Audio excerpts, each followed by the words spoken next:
बिहार में नगर निकाय के चुनाव होने वाले थे 10 तारीख और 20 तारीख को मेयर और डिप्टी मेयर को लेकर के वोट पड़ने वाला था। चुनाव आयोग पूरी तैयारी कर ली थी, लेकिन अभी अभी अपडेट आ रहा है कि जो मेयर और जो डिप्टी मेयर है, यानी कि हाई कोर्ट का फैसला आया है कि देखिए जो चीजें आपने आरक्षित की है, यानी जिस सीट पर आरक्षण के तहत चुनाव हो रहा है और आपने नया आरक्षण व्यवस्था लाया है, खास करके मेयर और डिप्टी मेयर में, इसका कोई आधार आपने नहीं दिया है। ये सवाल हाई कोर्ट के जज जो सरकार के वकील होते हैं उनसे पूछते हैं कि आपके पास आधार क्या है, क्या आधार है कि आप ये चुनाव करा रहे हैं, आपके पास कोई डाटा है। हाई कोर्ट की ये टिप्पणी आती है और हाई कोर्ट कहता है कि देखिए आपने जो नगर निकाय चुनाव जो आप कह रहे हैं और जो नया आपने एक तरह से सीटें आरक्षित की हैं, सीटें आरक्षण का मतलब कि इस बार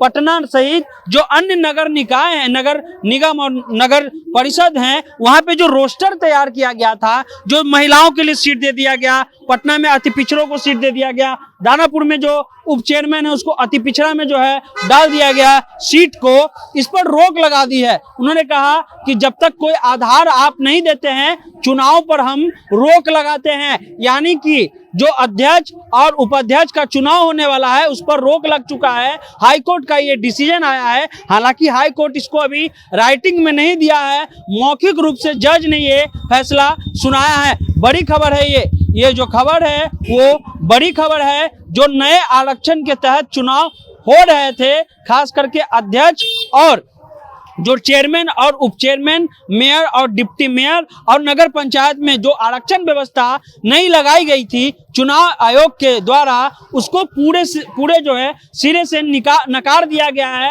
हाई कोर्ट ने कहा है कि आपके पास कोई आधार नहीं है। सरकार को पूछा है कि क्या आप मनमानी करना चाहते हैं, आप ये मनमानी क्यों करना चाहते हैं, और जब तक आप एक आयोग नहीं बैठाते हैं, आयोग में जो है वो पूरा तरह से जो है एक तरह से कहा जाए कि एक एक चीज पर गौर नहीं कीजिएगा कि हाँ किस जाति के लोग कहाँ हैं, उसके अनुसार ही आपको आरक्षण देना है। आप ऐसे मनमानी नहीं कर सकते हैं। मूल बात यह है कि हाई कोर्ट ने जो है वो रोक लगा दिया है। जो डिप्टी मेयर, मेयर, चेयरमैन और डिप्टी चेयरमैन का चुनाव होने वाला था उसको, क्योंकि वही जो वोटिंग हो रहा था, जो चुनाव होने वाले थे वही आरक्षण व्यवस्था पे होने वाला था और उस आरक्षण व्यवस्था का सरकार के पास कोई आधार नहीं है। लेकिन आपके मन में सवाल होगा कि क्या जो वार्ड पार्षद के चुनाव होने वाले हैं या चुनाव होने थे वो होंगे या नहीं होंगे। वार्ड पार्षद का जो चुनाव है उसमें कोई आरक्षण की नई व्यवस्था नहीं की गई थी, यानी उनका जो पहले का आरक्षण है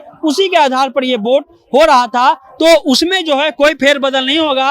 हो सकता है 10 और 20 को आप वार्ड का चुनाव कर सकते हैं, लेकिन मेयर, डिप्टी मेयर, नगर पंचायत में जो अध्यक्ष उपाध्यक्ष होते हैं, नगर परिषद में होते हैं, उनका अब वोट नहीं होगा। बड़ी खबर है, फिर एक बार बता रहे हैं, अब वोटिंग जो है उनका मेयर डिप्टी मेयर का नहीं होगा हाई कोर्ट के फैसले के अनुसार। हालांकि जो सोर्स आ रहे हैं उसके मुताबिक हम ये बात बता रहे हैं, राइटिंग में जो है फैसला आना बाकी है। जो भी अपडेट होगा आपको हम बताते रहेंगे। जनता जंक्शन आप देख रहे हैं।